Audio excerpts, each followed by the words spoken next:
Hello বন্ধুরা, আজকে আমি করব সাবুর মুচমুচে পকোড়া। ভীষণ খাস্তা, এটা দারুণ।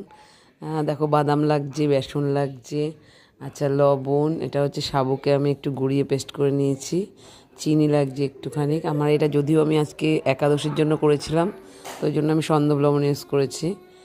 আর ওটা দেখো, ওটা একটুখানি সন্দব লবণের প্যাকেট আর কি। আর এটা এইসব দিয়ে আমি একটা ডো বানাবো, তা আমি বানিয়ে রেখেছিলাম। তোমাদের ডোটা দেখাতে পারিনি, কিন্তু তোমরাও এরকমভাবেই আলু সিদ্ধ দিয়ে আর এইটা একটা পেস্ট দিয়ে ডো বানাবে।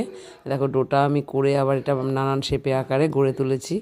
এখন আমি কড়াইতে তেল দিয়েছি আর গরম হয়ে গেছে। আর ওটা পাশে আমি একটু ডাস্ট সাবু নিয়ে এবার যেগুলো বানিয়ে রেখেছিলাম সেগুলো ভিজিয়ে ওর মধ্যে বেশ ভালো করে কোট করে নিচ্ছি। কোট করে দেখো আমি লাল লাল করে ভেজে নেব।